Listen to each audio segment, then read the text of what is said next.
Good morning everyone. Continuing with our next topic, adjustment of joint life insurance policy. जब आप record करते हैं joint life insurance policy को तो आपने ये ध्यान देना है कि जो इंश्योरेंस प्रीमियम है आपने उसे रेवेन्यू एक्सपेंडिचर कंसीडर किया है या कैपिटल एक्सपेंडिचर कंसीडर किया है, तो उसके अकॉर्डिंग वो रिकॉर्ड होगा। सबसे पहले हम देखते हैं जब आपने प्रीमियम को कंसीडर किया है एज अ रेवेन्यू एक्सपेंडिचर। जब आपने जॉइंट लाइफ इंश्योरेंस पॉलिसी का जो प्रीमियम है उसे कंसीडर किया है एज अ रेवेन्यू एक्सपेंडिचर, तो उसे हम बैलेंस शीट में शो नहीं करेंगे। और हर एक जो जॉइंट लाइफ पॉलिसी है उसकी एक सरेंडर वैल्यू होती है at the time of admission of a partner, except उस ईयर में जिस ईयर में वो मैच्योर होनी है। तो उसके लिए हम क्या जो है एंट्री पास करेंगे और ये एंट्री पास होगी with the surrender value of the policy. तो जो सरेंडर वैल्यू ऑफ पॉलिसी है उससे हम इस एंट्री को पास करेंगे। एंट्री बनेगी joint life policy account debit to old partners capital account, और वो भी उनकी ओल्ड प्रॉफिट शेयरिंग रेशियो में। इसके अलावा कोई फर्दर अकाउंटिंग ट्रीटमेंट इसकी नहीं होगी और इसे आप बैलेंस शीट की एसेट साइड में शो कर देंगे।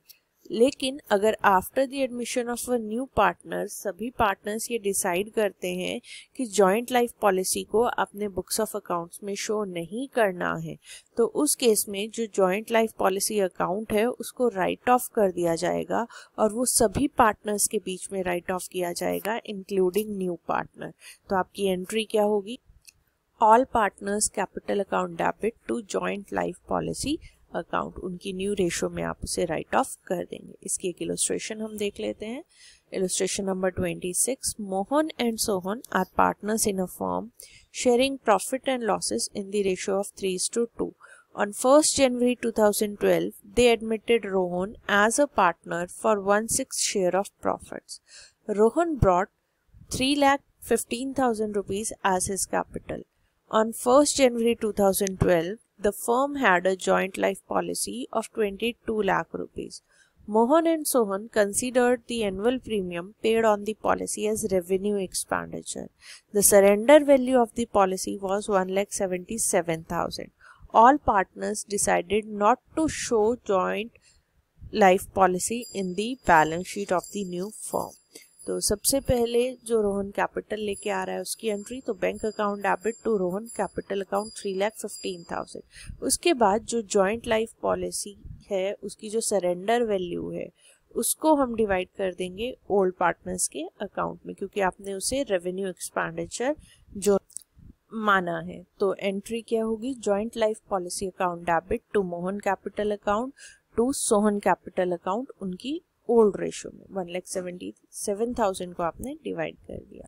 देन आपने डिसाइड किया सभी पार्टनर्स ने कि जॉइंट लाइफ पॉलिसी को आपने बैलेंस शीट में शो नहीं करना है, तो उसे आप राइट ऑफ करेंगे सभी पार्टनर्स के बीच में। तो Mohan capital account debit, Sohan capital account debit, Rohan capital account debit to joint life policy account, और वो होगी आपकी new profit sharing ratio. Next जो हमारा है दैट इज जब आप प्रीमियम को कंसीडर कर रहे हैं एज कैपिटल एक्सपेंडिचर। अगर जो जॉइंट लाइफ इंश्योरेंस पॉलिसी है उसके प्रीमियम को आप कंसीडर कर रहे हैं एज कैपिटल एक्सपेंडिचर, तो जो जॉइंट लाइफ पॉलिसी होगी इसका मतलब वो ऑलरेडी बैलेंस शीट में शो हो रही है, तो कोई फर्दर ट्रीटमेंट नहीं होगी जॉइंट लाइफ पॉलिसी की eight the time of admission of a partner.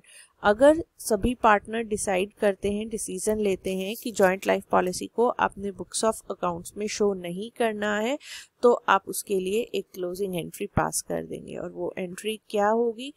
Old partners capital account debit to joint life policy account. जो एग्जिस्टिंग जॉइंट लाइफ पॉलिसी है आप उसे राइट ऑफ कर देंगे ओल्ड पार्टनर्स के बीच में उनकी ओल्ड रेशो में।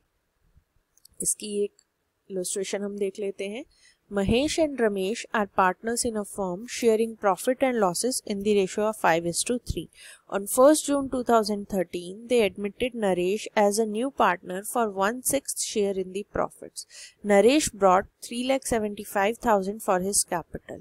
On 1st June 2013, the balance sheet of the firm showed 1,05,000 in joint life policy account. They decided not to show joint life policy in the books of the new firm. Pass necessary journal entries for the above transaction in the books of the firm.